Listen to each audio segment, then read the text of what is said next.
All right, good evening. Welcome, everyone. Thank you for joining us for, I think this is the sixth webinar in the series, Preparing Students for the Global Workplace. Our guests tonight are Anna Helm and Margaret Gongluski from George Washington University. Did I say it wrong? Well, the Did I say W it is wrong, pronounced Mark? like an F, so it's Gongluski, yeah. Oh, I'm sorry. Okay, I should have No worries. confirmed that I've been butchering your name for a while now. Uh, So, anyways, what I'm glad to have Anna and Margaret with us here tonight. One big reason is that I like that Anna is actually a business faculty member and Margaret is in the foreign language department, and this is the kind of real collaboration and interaction that we want to see between foreign language departments and colleges of business, or career academies and foreign language departments at the high school level. They're also bringing in representation outside of Spanish and Portuguese, which is, well, actually just Spanish has been the bulk of our webinar. So we're hoping to see everything broaden because all of these concepts can be applied to any language uh, for languages for specific purposes. Okay, welcome again with my Wordle. We kind of went over where everyone is from. Oh, Darcy has joined us. Hi, Darcy. Um, I will ask where you joining us from. I apologize if everyone else knows where Bryant University is. I don't know. Jane, where is Bryant University? I think she said Rhode Island, no? Oh, did she? You're right. Thank you. Okay. Darcy's joining us from Illinois. Is Tony Rhode Island also? Oh, Anne's here. Hi, Anne. Okay. So you're from the same school. Okay, great, Tony. I didn't realize the name of your university. Okay. So two Illinoisers, couple Florida, couple DC. So okay, we're good. All right. Um, Commercial about Noble, no, mble.org. Check us out for resources, program models, event information for anything LSP, more information on webinars. Um, Next webinar and final webinar for this academic year will be April 8th with a guest from Spain talking about Spanish for healthcare in the US. And it'll be earlier since she's joining us from Spain and she's not, so we don't keep her up till 2 o'clock in the morning. And then May and June, we will be doing a call for proposals for next year. So I'm hoping people are going to have some good ideas and thoughts to nominate themselves for a guest or to propose a guest. Typical format, just we're going to hear from Anna and Margaret. They got a lot of cool materials, bringing in video and things. They're going to share screen to present us with things tonight. Everybody, please comment and questions in the chat box. They'll address things as they can going along, or what we can't address, then we will cover in the Q&A at the end. So I'll hand it over to Anna and Margaret to share the screen and take over now. Thanks, you guys, for coming. Excellent. Okay. Well, hi and bye. We're going to stop sharing the webcam so that we can open up some of the line space here. And Anna is going to share her screen. I do have my laptop open so that if you've got questions, you can just type them right in as they come up. Or you can, of course, also save them to the very end, whatever you'd prefer. But we're going to keep this fairly relaxed. Huge thanks to Mary for having us, for inviting us, and also, of course, for having this series at all. It's just so terrific. I've come to several, and I've been delighted each time. So glad to be here, and I am also very glad that Anna is from the business school. I've been very lucky to work with Anna. We've known each other since graduate school at Georgetown and ended up so fortunately at the same place. She also has a background in German language. That's her PhD is in that, but she also has degrees in business as well, and that's where she's been teaching lately. So it's been great to work together. That's right. So, just a few things about what we wanted to accomplish today. We wanted to, first off, really talk a little bit about business cases and what they are, give you a little bit of a sense of the definition and some examples and so forth. And we also specifically wanted to address how to use business cases in the business language arena, because it's a long tradition in business schools to use business cases, but the fairly new trend to use them in the business language classroom. We have some specific examples of very simple cases to use, and also resources for really accessing cases that are longer and a little bit more complicated. Of course, in this process, we'll also address what the benefits are of using cases, and we're trying to draw some parallels to other texts, other narratives that are used in the language classroom and literature classroom, actually. And we'll end the session with questions and answers. So we'll open up the discussion then. But like Margaret said, and Mary also, feel free to put questions in the chat box or comments, and we'll try to address them as we go along. So our path and how we got to where we are now, just really briefly, we started working together more intensively when our school, George Washington University, got a CYBER, Center for International Business Education and Research, grant money to really support a lot of what we could do with business language education. And what was cool is that we kind of started from nothing at GW. Now, I had developed a business German class when I first came here, but really there were no other languages that offer them business language classes. And now we have business Arabic, business Chinese, business Russian, business Korean, and lots of other modules and things that we're using.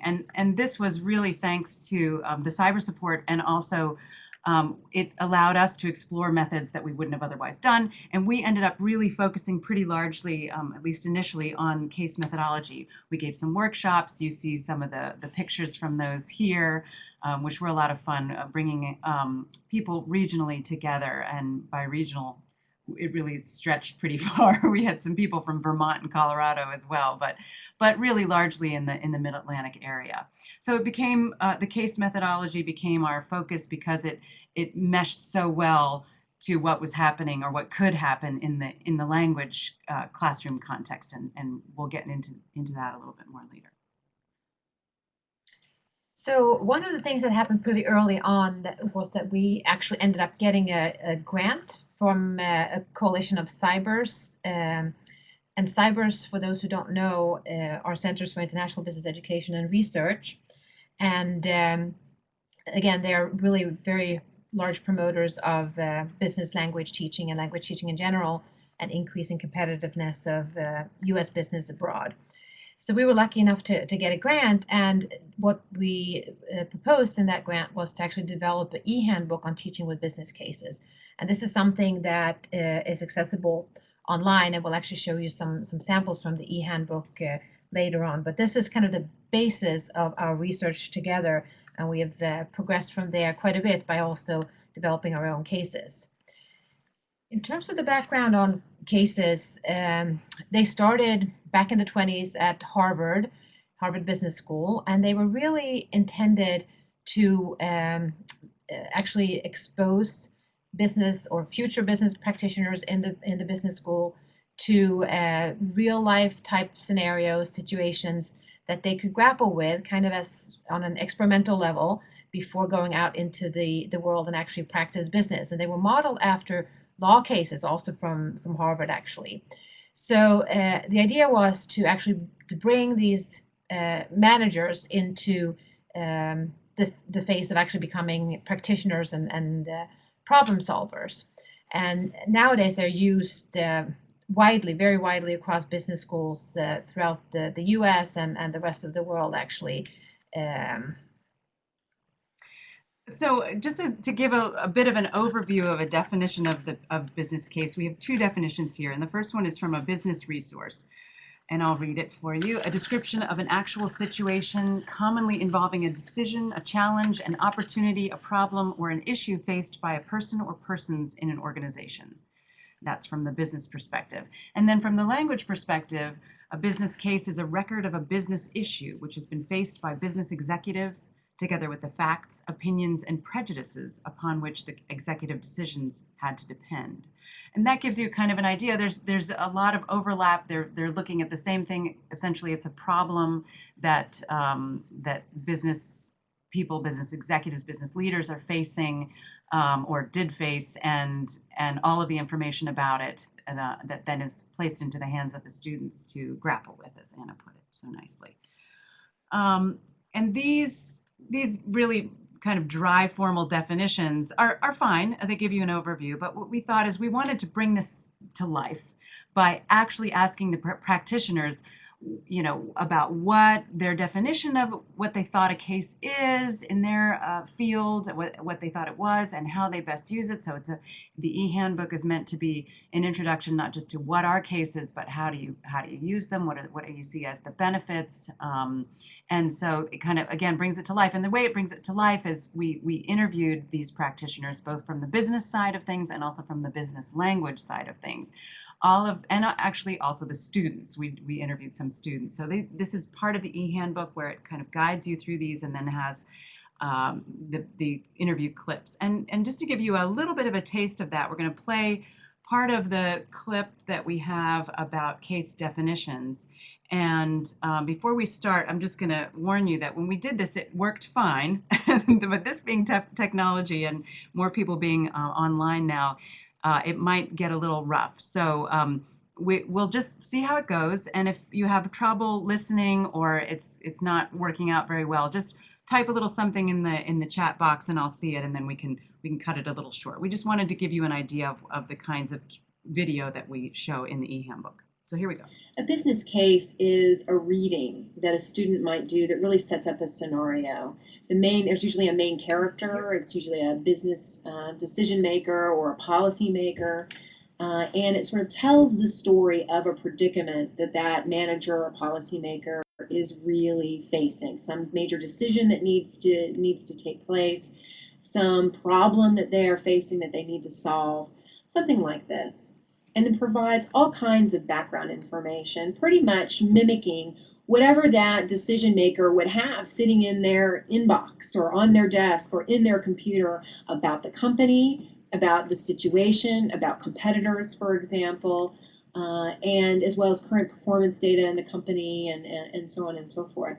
And the neat thing about a business case is that it simulates that real world decision-making environment for that protagonist. So a business case is essentially just a short story that may or may not have an ending, and if it doesn't have an ending, the students will be required to supply the ending. That's what a business case is. And instead of having characters that are made up out of literature, it has characters who are involved in some sort of business activities. I would define a business case as a situation given to students that describes a real world case in which a problem in a business needed to be solved by real employees, and sort of assigns that circumstance to the students.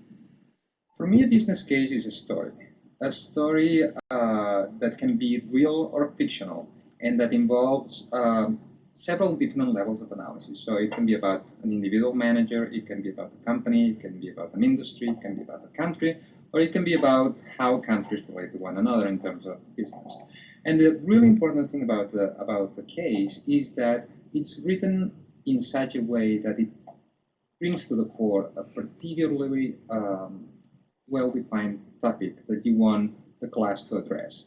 And that's what the business case would be for me.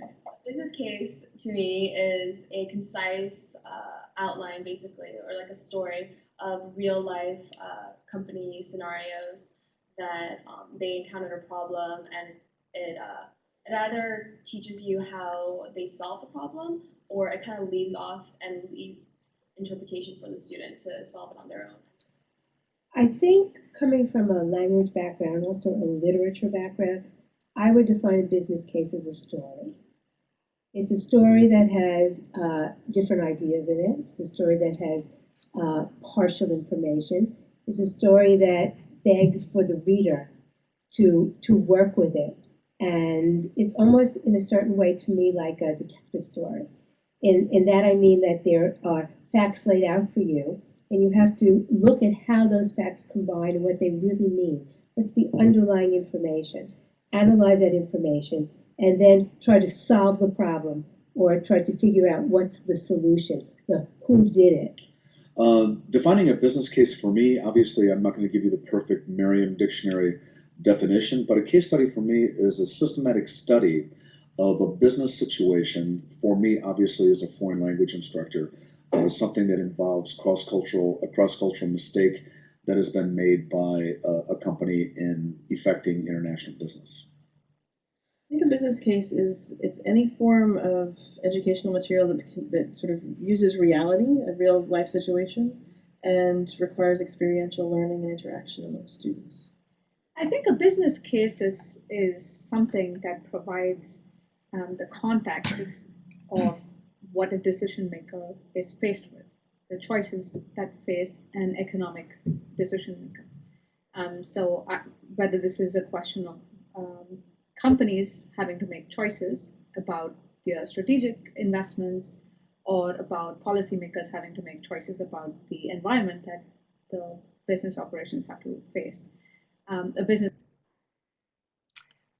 So as you can see, now the definitions start coming to life, and you see all these different facets that people are kind of bringing out in their definitions, and it becomes a little bit more apparent and more interesting what they have to say about business cases. And I think you can already start thinking about the potential of actually using business cases in the business language classroom based on some of these definitions that we just heard.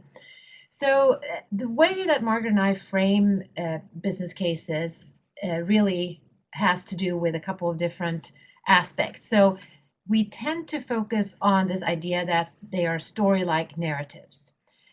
There really has to be something to hook in the reader, make it interesting, and make people be able to kind of relate to the content. So I think that's very important. And then there are different categories. So they can be open and they can be closed. So a closed case is a story that or a story about a business that has already happened. It's come to an end. There's a result. We know what happened. So that would be a closed case. Then there are open cases. And typically then you have a story and the reader is thrown right into the action. And the reader has to then kind of grapple with those facts and figures and the information and come up with solutions for the case. So that's an open case. Then cases ideally would be authentic, either by having authentic narrative, maybe interviews, segments of actual speech, authentic ideas around how you solve business problems, and facts and figures that are actually taken from real life.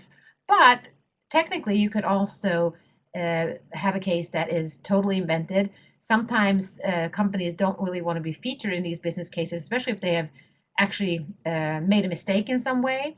They don't want to be exposed necessarily to the public. So sometimes you can have a case that is invented in the sense maybe that you disguise the identity of the company or certain facts that are disguised. Also, many cases are interview based, so that the case writer would actually go out and talk to people, do interviews, and integrate that into the case itself. But cases can also be armchair cases. It can be very simple, taken from really the press, whatever is happening today, in terms of companies maybe making mistakes again or having some issues in a certain market, those kinds of things. So those are the ones that we call armchair cases. And you can kind of combine these aspects in any way you want, but as you see, cases can be a lot of different things. And speaking of armchair cases, that's really what we're viewing as the easiest one to integrate if you've never used a case before. And boy, are we remiss to not have asked this already, but can you just let us know, have any of you used cases before in teaching? I suspect that both Annie and Darcy have, but if any of you of the others have, Tony or Jane or Patricia, if you're using right now, Patricia, that's great. Okay. And Jane as well. Terrific. Okay, so you're already familiar with a lot of these things that we've been talking about. Great. So, okay, some, not many. Well, but you've had some experience. So, I mean, it's worth talking, and I think once we've kind of run through a few of these things here, it's worth hearing about the kinds of cases that you've done and how you've gotten them. So maybe a case study book like Mary just typed in. But even if you are using cases or you have in the past, I feel like Armchair is a no-brainer for all of us to be using, to an easy way for all of us to be using cases or to be finding cases. So what I mean by that is you're just driving down the street in your car, and on NPR, all of a sudden you hear a story about some company in Spain or Ecuador or some kind of moment in the news, a little blip, like Anna says, enough that a human interest story can be anything that really catches your attention. And you realize, hey, there's something in that. There's a learning scenario in that relates to business for my students. And so you think, I just heard it, but I heard it in English, but I bet I can find it now in my language. And the classic example that I always like to give, because I'm a Germanist, is the case of Walmart in Germany. I heard about Walmart opening up in Germany, and thought, oh, okay, so I wonder how it's going with Walmart in Germany. And of course found an article immediately in English. I think even somebody, one of my friends, forwarded this article in English. And then I thought, okay, well, this is definitely something that tells a story about this company that everyone knows and is familiar with. Now all I need to do is look for it in German. And that's exactly what then I did. And of course, in an armchair case, this is what you do. You just sit in your armchair and Google for a really good article. And it took me several times, right? I found lots of articles, many different levels of language that I wanted. But really, I narrowed it down to this one. It's a well-known resource, but it was also written in the form of as you can see here, even if you don't know German, in a chronology. So it really started from 1997 when they opened shop in Germany and how it went. They were very aggressive at first and opened this, that, and the other thing. And then the next year they fired their director, and the next year they hired another one, and then they fired that one, and really piece by piece what was happening. So I could also then really nicely use that instead of having to write up a case myself. Here was the story and very, very nicely put in a source that was already out there. So that's great about armchair cases. And we have another example for you here. Yeah, one of the things that we found, we wanted to look at some diversity in terms of the language and cultural context. And a company that has been the object of actually many Harvard case studies also is Zara, the Spanish company, kind of the the just-in-time fashion model.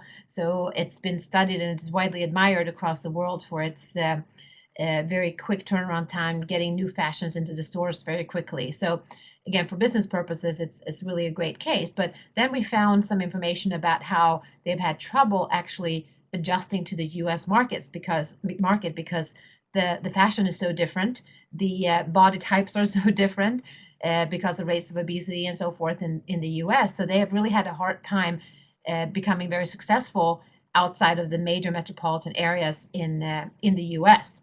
They have found much more success, for example, in China than they have in the U.S. So we thought that was really interesting and something that we could imagine if we were teaching business Spanish, that would be an interesting armchair case that you can actually develop and talk about and put all that in a cultural context, so to speak. And other than armchair cases, they're the more developed ones. Of course, you can also go to Harvard. We'll talk about that. You can go to the prepared cases, but we found that there are really fewer cases that are appropriate for our language students, at least currently, or at least in German. And what we've started to develop at GW is our own cases specifically for business language classes. And we've done that in German. We did it with a organic clothing store. And we also did it with IKEA. And the example here that we're going to show is IKEA, where we were interested in their paper pallets. Right. So essentially, it's a environmentally friendly question. We were looking at the green business aspect of it. So how they ship their products and how they use cardboard pallets rather than the traditional wooden pallets. And it was we luckily, due to connections from Anna, because she's Swedish, we had a connection to IKEA in Germany, and we got to go and interview a contact there. So if you're lucky enough to have that, it also doesn't have to be in the country. It could be, a local person who's working in a company. I know at many cyber conferences, I've heard about some pretty exciting cases that people have done even locally. And I can imagine, Mary, in Florida, you've got some great opportunities with people who are speaking Spanish, with local businesses, and there's probably some terrific case opportunities for interviewing people and going from there. So but that involves also taking the effort to actually write out the case rather than just finding an article on the case, and it's again a little bit more time intensive. We are putting together a case clearinghouse specifically for business language teachers on the GW Cyber website, and we'll talk about that a little bit more later, but we're really eager to add to it. So if any of you out there are aspiring case writers, we'd love to be able to post those on that to make it available to more people as well. So the benefits of using business cases, and I'm sure you can think about other than these ones, is first of all the idea of authenticity, that we're grappling with a real problem, oftentimes with a real company, real people that are involved in the situation, and we get to go in as readers of that case, as problem solvers of that issue. So that's really one of the driving forces around cases, the benefits, and also that it promotes critical thinking. Many of the students that we actually interviewed in the E Handbook were very intent on this idea that doing a case, working on a case, writing up a case, analyzing a case, put them at a different level from just working with textbooks. So that you don't get the textbook knowledge, you get the application of the textbook knowledge in this kind of authentic scenario. So that's something that the students in particular thought was really important and very motivating for them when they work with cases. And also, as you can see from just a few examples that we have shown here, much of what cases deal with can have a very strong cultural input. So you can really discern a lot of, in terms of cultural difference and so forth, from business cases, if they're just the right kind. There are also obviously very technical ones in the business arena, in finance and accounting and so forth, that really deal a lot with counting the beans as opposed to really thinking more strategically about the cultural input. But again, there's a lot of potential here for these kinds of aspects that we consider to be great benefits of using cases. And I think Anna makes a really good point that even in some of these bigger cases, like from Harvard, there are different ways to look at that case. You can really grab the cultural aspect, and that's where our students, and that's where frankly, mine, expertise is. And so really focusing on that rather than on what you don't necessarily want to or can't take the time to focus on, the bean counting specifically. So what I found was really interesting when I was first getting involved with this was the parallels between what people were saying about business cases and their use for business teaching and what we could do with foreign languages. So I think some of these are pretty obvious, but we'll just go through a couple of them really quickly. So this is a quote directly from the case writing manual. The case method provides an opportunity to become deeply involved in decisions actually faced by real people in real organizations. And to me, that really spoke to what we were talking about in foreign languages, which is, authenticity. We want real world language. We want real world scenarios, particularly in the business case, in the business language classroom. We've got pragmatic students there. They're eager to use their language in a real way, and this is a great way to do it. And we focus on communication. This is communication for a purpose, not just kind of talking about a text, but really problem solving, which is exciting. Another quote, cases give students a chance to practice in a lab setting with little corporate and personal risk involved. Well, if that doesn't speak to you of, a role play, a lab setting, this is a safe place where you can practice the language, but also practice business decision making. And then also these are transferable skills to the workplace. And that, again, is in our context of having students who really care about using the language authentically, this is the place to do it. And of course, the lower personal risk and little corporate or corporal risk either. Personal risk is about the lower affective filter and giving students the chance to really dive in and not be scared about using the language. And then finally, cases help students develop self-confidence, the ability to think independently and work cooperatively with peers.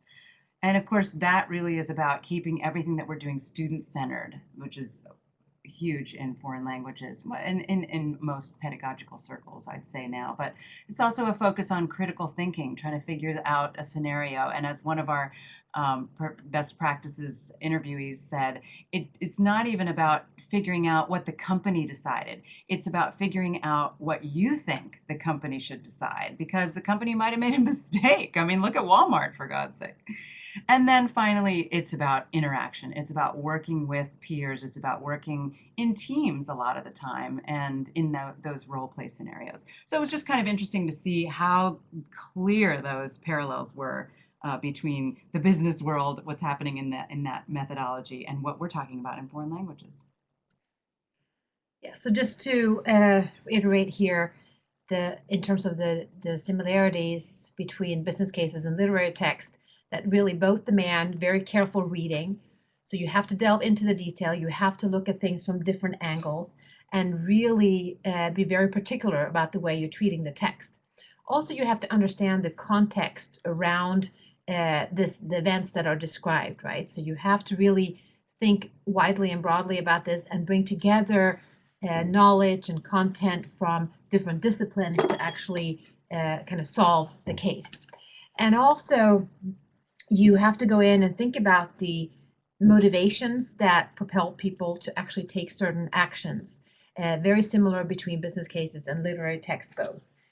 And the interesting thing, and going back to Roberta's idea about business cases as detective stories, many times you can actually come up with alternative solutions, and there might not be a right or wrong answer, but it really is like a detective story to figure things out and to use facts and figures and data and information that you have to kind of come up with a feasible solution to the problem. So really very similar to literary analysis in that kind of way. So as we indicated before, finding suitable business cases can be an issue. And I'm sure that since many of you have already used business cases, you know about some of the basic sources for these business cases. And here's just a list of the typical ones. So for me as a business school professor, I would oftentimes go to Harvard Business School for cases. I would go to Ivy quite a bit. I might look at ECCH, European Case Clearinghouse, but Harvard is still kind of the big name out there. And there are some new places, and there's some kind of clearinghouses where you can actually get cases from different sources. And also, of course, we are working on our case clearinghouse here at GW, and there are already a few cases up there if you wanted to take a look at that online eventually. Now, these cases, though, if you're familiar with them, can be quite lengthy, 20, 25 pages, sometimes even more, quite data-driven. Even a case that has to do with cultural aspects, has to do with maybe marketing, management issues, international business in general, still would have a lot of data and information for students to grapple with in the appendices. And even if you were lucky enough to find something, let's say in Spanish at Harvard Business School, at their press, you still probably would kind of grapple with the level of the language. Sometimes for very advanced MBA students, maybe you could use Harvard Business Cases in Spanish, but they might not be ideal. You can find them, like I said, right? So you can do searches specifically at Harvard Business School website, and you can actually plug in Spanish as the language, and you can see here that there are different searches. This one that I did that came up with 176 results for cases that are actually in Spanish. So, but you also see that the length could be 21 pages. There's a short one, which is just one of these brief cases that they now publish at Harvard. So that might be more suitable.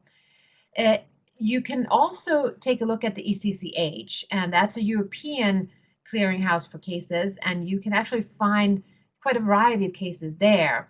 But they tend to have also been written for native speakers of those languages.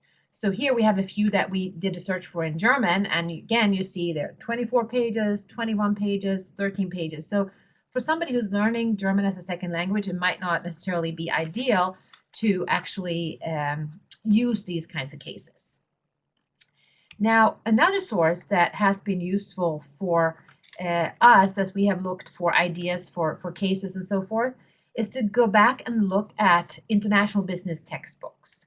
So in, let's say, an international marketing textbook or a book that has to do with cross-cultural management, for example, you oftentimes find mini cases, little one-pagers. They're in English, but they do encapsulate little cases, little stories that you can then possibly translate or possibly use in the foreign language classroom as well. So really the idea that we had here at GW was to try to start producing some of these cases. And it all, again, started out with Margaret's and my interest in business cases and in building the E Handbook for teaching with business cases. Then the next step, the natural step, was for us to actually go out and try to do some interviews and create some cases. And then we have actually allowed or encouraged other languages at GW, language faculty, to actually do the same. So they have been all over the world interviewing people, putting together their cases. We oftentimes also produce video that go along with it. And these are some of the topics that we have focused on at the GW Clearinghouse. So in Arabic, we worked a little bit on Arabic banking. It's very significantly different from Western type of banking. We had one case on Japan for 7-Eleven, which is interesting. Most people think, well, this is a US firm, right? But this is actually a Japanese company. And list goes on. We have a Russian case, which has to do with really putting on a big rock festival in Russia. And there's a lot of interviews with the organizers and so forth. There's another one for Chinese, which has to do with educational software company entering the US market and the troubles that they saw in that process. We have a module that has to do with wine marketing for a French firm. So they were working directly into kind of producing materials, creating pamphlets and things like that. So just a variety of different cases. Some are fairly easily accessible. Some deal with major companies. But again, they are written specifically for the business language classroom. Great. So as Anna's been chatting away, I've been following the chatting in the chat box here, which is really fascinating and actually pretty useful. So we've pretty much come to the end of what we wanted to talk about, and giving an overview, a pretty solid overview of what cases are, even though it sounds like most of you have some experience. So I guess it would be nice to kind of just continue the conversation, because people are starting to share what the cases that they've done. I thought the subway case that people were talking about here was really pretty amazing. And now we're talking about the case competition that's at BYU. So I don't know, Mary, if you want to open it up in terms of like mic time, if people wanted to do that, or we do have a question here from Annie. I see Anna and Margaret. Could you talk about the actual pedagogy that you use in the classroom? That's a very good question. Yes. Great idea. So do you want to take over the screen also, Mary, or how do you feel about that? No, because the main thing, actually what I can do is maximize the chat box so it's easier to read for everyone.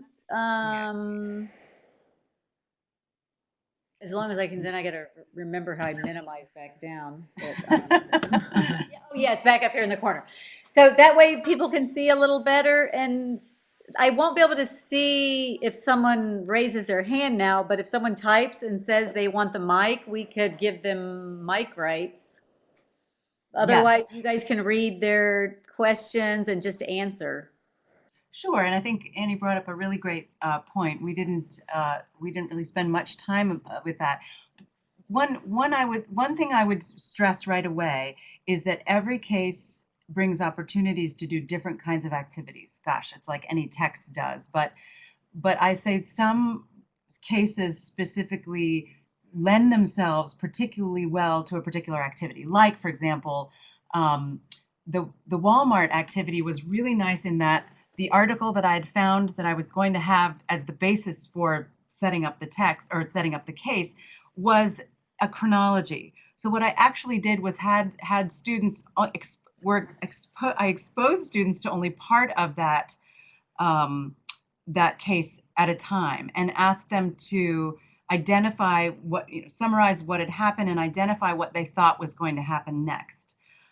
Which was kind of nice because we could work with a hypothetical. We could look at kind of problems that would probably come up and how they might deal with them, and then reveal to them the next stage, the next couple of years of what was happening in that article and what was happening in the company and in the case. And so it very nicely, and I could easily imagine finding other timelines online that describe another company's successes or failures or some sort of activity. Just about every large and some small businesses on the internet have a timeline of their company. Oh my gosh, every German company that's existed for the last 100 years has a timeline, and it's always fascinating to go to what was happening between the years of 1930 and 1945. And some are very transparent about it, and some just have this big gap. And so it's a fascinating, even that in itself is kind of this unspoken case study where a student can actually do very different type of pedagogical activity. They can go and do some research online about what was that company's involvement or non-involvement in the Third Reich. So that's another kind of interesting one. Another one that came up in our discussion about cases and the pedagogy of cases that's very common in the business classroom is role play. Now, they don't call it role play, they call it simulation, but it is very similar. And I know Anna's done many simulations, and I'm sure actually some of you probably have too. We call it role play, they call it simulation, but it's very much the same thing where you can assign roles from a case. That is a very successful way of doing it. Doesn't even have to be a specific role. I will say in the IKEA case, I've given the students, it comes down to the question of should we or should we not switch the way that we're shipping these things. It actually sounds kind of boring, but they loved this case because they're making a decision as a company. And what I did was divided them into two, and the one team had to work towards the answer of yes, we should make this switch and do all the necessary background research and divide up who's going to be talking and which points are they going to make. And then the other side had to decide against that and do the appropriate research and the formulation of their arguments. And then we actually held a business meeting where there was a leader assigned to each team, and they kind of helped to organize it. But then they had this organized debate in the context of a formal German business type meeting. So you can see how that different cases are lend themselves to different types of activities.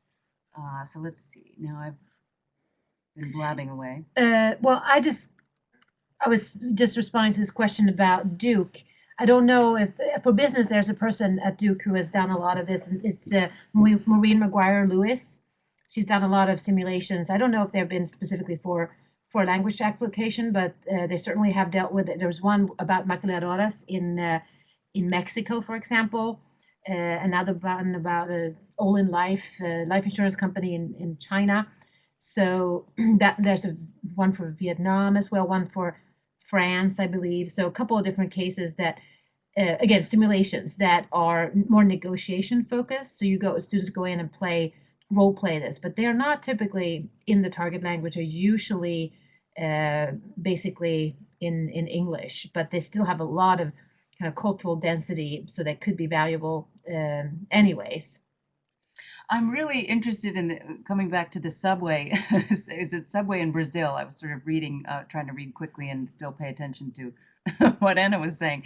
But it seems to me that could be a fascinating kind of different sort of role play where you could actually, have students engage in, a well, I'm just thinking off the top of my head, but have them in a way act out what a Brazilian response would be if they came to America and saw the subway, or if someone tried to open a franchise there, like what the physical reaction would be, and then sort of talk through that. I don't know. It would be interesting to hear, Patricia. I don't know if you actually used that case or if you had some kind of interesting pedagogical approach. It would be fascinating to hear.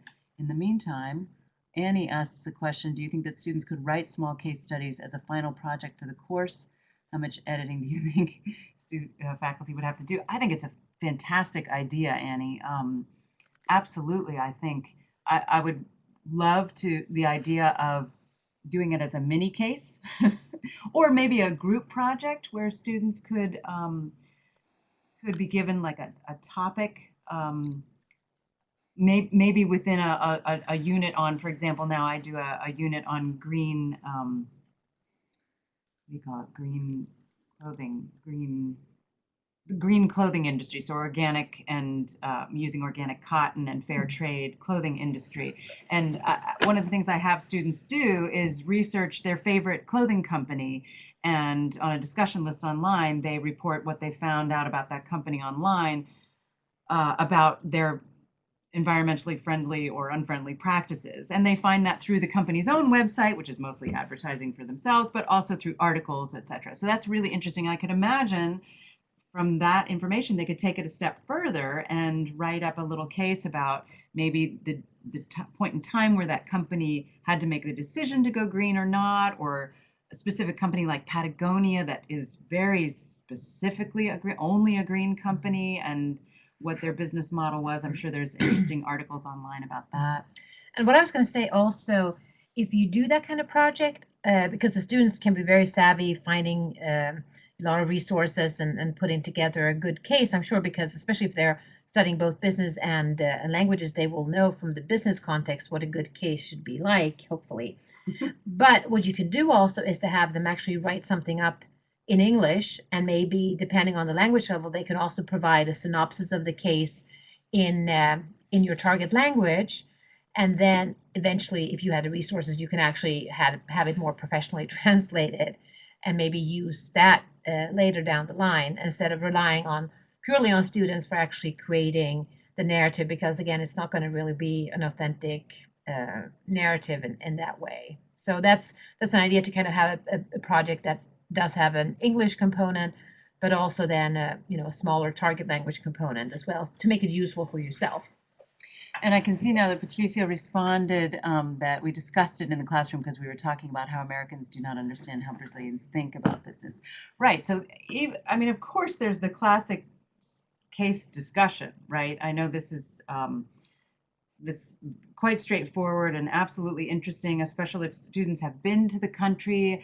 That was very successful when talking about Walmart, because even though every student knew Walmart in America, but they started thinking, wait a minute, I was in Germany, did I see a Walmart? So they started talking about that, and so I can imagine that subway situation also just coming alive, even simply through discussion, and then having each one do a write-up about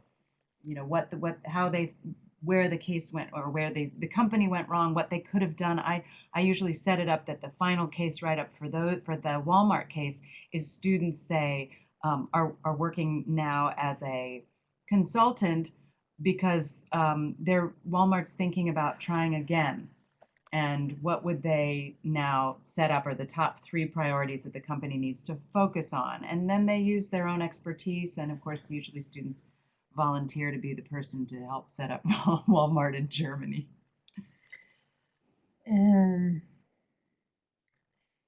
So we have here a question about a case being a prelude to writing a business plan for a startup. So one of the things that Margaret and I are working on right now are kind of working with some real company problems. So we call them live cases, where it's not really a pre-written case, but we get involved with companies that actually have a specific problem that students can solve. So it's not really like a real client project, but basically they are working on a real authentic problem. So that's one of the things that we're working with. So that could definitely be the case that they can kind of use a case study to kind of get into a more authentic arena as well. So writing up a business plan, I think that's a great idea. In fact, the one that we were talking about, I mentioned when we were talking about the cases that we've written so far, specifically for German, but this is it could be for anything. We wrote one about an organic clothing company because we interviewed the women in Germany, and in a way they were a startup. And we set up the case. Wrote it's a pretty short case. It's about maybe a page and a half, and it kind of says, here's this company. They're pretty much a startup, and they're just getting started. They actually are teachers, and that's their full-time job. They're doing this on the side, but they're very passionate about it. We have great video of them being very passionate about what they're doing and excited about it. But they're breaking even. They're really not pushing forward. They would love to, but they don't know how to really what to do. And the task that we give them, the pedagogical approach there, through a number of other tasks building up to it, they eventually kind of, I mean, they don't really write, well, they do sort of write a business plan. They kind of, it's in the sense of they've been given the task of, if you had 100,000 euros to put into this company, what would you advise this company to do? So it's kind of a part of a business plan. Not we call it setting an it up. action plan. Yeah, Is what we've there usually you go, in called the it. business school. See, Anna's That's right. great for filling in the blanks when I can't think of the term. But that's very exciting in the same term, in the same idea of what you were talking about, Tony. I think it would be a great way to get into a topic, get them psyched about something, and then this was a real company, and they had a chance to say, oh, here's what you should do differently. Even just as an American consumer, they have a good idea of what ideas they can do. So the format or platform for interviews. I mean, we basically had a long list of questions, and we gathered people around these questions and tried to ask them methodologically the same question, and then we were extracting kind of the gems from all those hours and hours of interviews and put them together into videos relating to the specific issues that we wanted to discuss in the E Handbook. So it's true. I mean, we didn't really know exactly what the structure of the E Handbook was going to be. We knew that we wanted to get their take on what is a business case and get some examples from them. And the benefits. The benefits we knew we wanted to talk about. The strategies of how to use them. Those are all the separate chapters online. I should be able to hold, well, I guess you can't. No, that's the computer that they're seeing. But you can actually, I mean, what I would say is on the screen, I guess You want me to reduce the chat, guys, so you can show the website? For a second, that would be great. We can just show, first of all, I should leave that there for a second, Anna. You'll see that the website is a pretty long name, but you don't have to feel obliged to write this down. If you Google GW Cyber Business Languages, the top thing will be our website, and it'll get you to the business language overview. And then on there, you can see it will lead you. And I guess at this point, you probably could. I think I could. That just goes to the next. So I can't. I just go. Oh, did I? I'll also tweet it out and put it on the Facebook page, and then Annie can tweet it out. So this is the overview page. Can you make that? Yeah, there you go. This is the overview page, and you'll see it's divided into kind of 4 major areas: the business language curriculum development, and if you click on that, you get to not that this right there. Then you get to the business language courses that have websites, or some of them have a sample chapter. As you can see, there's the ones we mentioned in the beginning: the business Russian, business Arabic, etc. And then we have some business language modules in some of the languages. Unfortunately, Spanish wasn't one of them because it wasn't a critical language. But we do have a case that should be posted eventually for Spanish on the Case Clearinghouse. So that will come a little bit later. Then if you go back, you'll see the case. We have any information if we ever are going to do a workshop, which we've done several in the past, will be there. Also, the business cases, if you click on the new Case Clearinghouse, that's the beginning of that page that we were talking about. Arabic and Chinese are being done this year. Actually, I think Chinese is finishing this year, and Arabic is going to finish at the end of this fiscal year. So those will be up there. And then each one of these, the German one is up there, of course, that we talked about a little bit. It's kind of set up. Here's the entire unit in, I think, 6 or 7 classes. Yeah, 6 classes, and everything that so even if you don't teach the business German, if you know somebody who teaches German, here's an entire unit with all the texts and all the videos and everything that they need is right there for them. And then also the Japanese unit is set up the same way. Russian is set up a little bit differently in that it actually has, it's set up as its own website, and then you go to each part of the case and the video is embedded right in there. So it's a slightly different approach, but it's the same resource really for Russian teachers. Again, so if you know somebody who teaches Russian, definitely this is great. It's a unit that's ready to go for them, and the same with the German and the Japanese. One other thing that's worth pointing out, if you go back one more, Anna, is let's see, business cases for teaching business languages. This one is where you'll find the E Handbook, and so you can explore that a little bit on your own.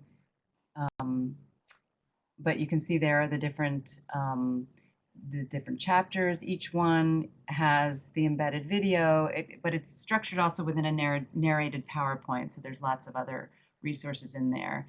And then, actually, I think if you go back one more and then you click on Business Case Resource List, that is a nice list of of the resources where you can actually find finished cases, a little bit of a description of each one of those resources, of course, including Harvard, but also a lot of other ones. Some of them have foreign language ones available, and then lots of resources for where you can find armchair cases. This is pretty much lists or links that will get you to media resources where you can find the kind of armchair cases that we were describing. So that's an overview of what we offer for foreign language teachers online. So let's see. Anna and Margaret, I was wondering, are the cases on there bilingual in the language of study and in English, or just in the foreign language? So far, they're just in the foreign language. We have always done a version of English in ours because we've given workshops locally and also at the larger conferences last year. And we wanted to have examples of cases that we'd written that everyone could read. So we have those in English, but I think they're really it takes a good deal of effort to to write the case again in English. So we haven't asked our foreign language instructors to do that. Yeah, because like when Orlando and I did ours, we did, and for Portuguese being such a difficult language to get published for foreign language because there's fewer people purchasing, we had our cases Portuguese and in English because then they could also be used for ESL. And now that I'm working with a lot of business education people, these kind of culture cases are what need to be going into business education in English until people can get up to the level to read in a foreign language, because then they're actually seeing cultural cases, not just the really hardcore technical business aspect cases. So right. that's the one advantage, even though it costs more to have bilingual versions, but I think it has an advantage there. So I'm going to look and see what you guys have in English as well to see for some business education classes. Great, that's a really good. We haven't posted them, but we can send them to you. We'd be glad to send them to anybody who wants them. But also, we can. Why not post them online? We do have them, so we might as well. Yeah, sure. And Anna has. I mean, we just recently finished our cases, so she's talked about using them in her classes as well. So it would be kind of interesting to get the business perspective on those cases that were primarily written for the business language context. It's a really good idea. Yeah, because I'm actually going to be presenting on this at a business education conference in April, and they need cultural case studies because that's not getting into business education class, especially at high school level. Yeah, and these are so doable in that respect. There are so many that are, and I think you're right. They end up focusing more on the different kinds of Finance, aspects. accounting, strategy, which, you know, that can come into a culture case study too, but we're wanting to get that culture mind, that kind of global mindset in with the business ed people. Good point. So more questions, everybody out in the audience? Type in or tell me if you want the mic. Let's see. We're trying to read back through what people have said.